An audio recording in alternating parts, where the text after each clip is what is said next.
അപ്പോൾ എല്ലാവരും ചോറ് കഴിക്കുമ്പോൾ ഇൻ്റർവെല്ല ചോറ് കഴിച്ചതിന് ശേഷം പാത്രം കൊണ്ട് വെച്ച് ടോയ്ലറ്റിലും പോയിട്ട് 2 മണിക്കൂർ നിങ്ങൾക്ക് പിന്നെ ഫ്രീ ടൈം ആണേ. അപ്പോൾ ഗ്രൗണ്ടിൽ അവിടെ ഇവിടെ പോയി നടന്ന് കളിച്ചോണം കേട്ടല്ലോ. എൻ്റെ ഇത് പറയുവാണെങ്കിൽ എൻ്റെ അടുത്ത് വന്ന് പറയണേ ഇവർ. ബെല്ലടിച്ച് എല്ലാവരും പോയേ.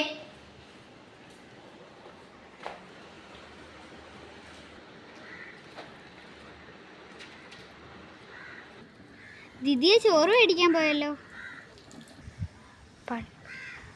പണിയെടുക്കാനുള്ള ടൈമൊക്കെ കിട്ടിയത് ഇപ്പം തന്നെ ഞങ്ങൾ പണി എന്താ മോളെ പിന്നെ ഇളം കയറി വരുന്നു.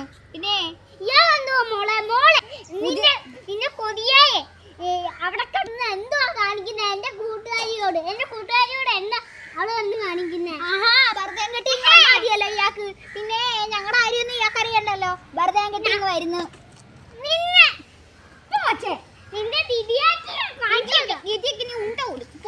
എടി ഞാനേ ചോറ് മേടിച്ച് ക്ലാസ്സിൽ കൊണ്ടുവച്ച് ഇവിടെ എന്താ ഇത് രണ്ടും കൂടി കൊച്ചൊന്ന് അടി ഉണ്ടാക്കോടി ബർദേം കെട്ടി ഇന്നോണ്ട്.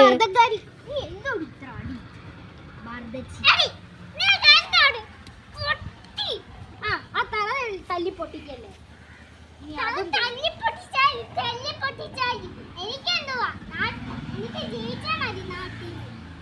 ഇങ്ങനെ പിടിച്ച് ഞാൻ താഴെ ഇടും. നിന്നെ ഞാൻ മരത്തിട്ടാ അവിടെ തൂങ്ങിയടിപ്പിക്കും. നീ ഭരതക്കാരി കൂടുതലാണ് എന്റെ കൂട്ടുകാരി എടുത്തയാളൊന്ന് പറയണ്ടേ ഭരതച്ചി. ചോറ് കഴിക്കാനുള്ള ടൈം കഴിഞ്ഞിനി എന്തോ കൊടുക്കാനാ ഈ ഭരതക്കാരിയൊക്കെ ഞാനൊന്ന് പറയല്ലോ പറ. നമ്മളിനി എന്തോ ചെയ്യും? എനിക്ക് ചോറിന്റെ ഭാഷയായല്ലോ. എനിക്ക് പാരഷൂട്ടിൽ തേച്ചോട്ടോ ഇത്രയും. എടീ നമ്മളെന്തോ നമുക്കൊരു കാര്യം ചെയ്യാം. ക്ലാസ്സിൽ കൊണ്ടുവച്ച് അത് ഞാൻ കൊണ്ട് കളഞ്ഞിട്ടേ പാത്രവും കഴുകി അവിടെ കൊണ്ടുവച്ച് നമുക്ക് ഒരു ടോയ്ലറ്റിൽ പോയിട്ട് വന്നാലോ? Okay D. Next day hours later.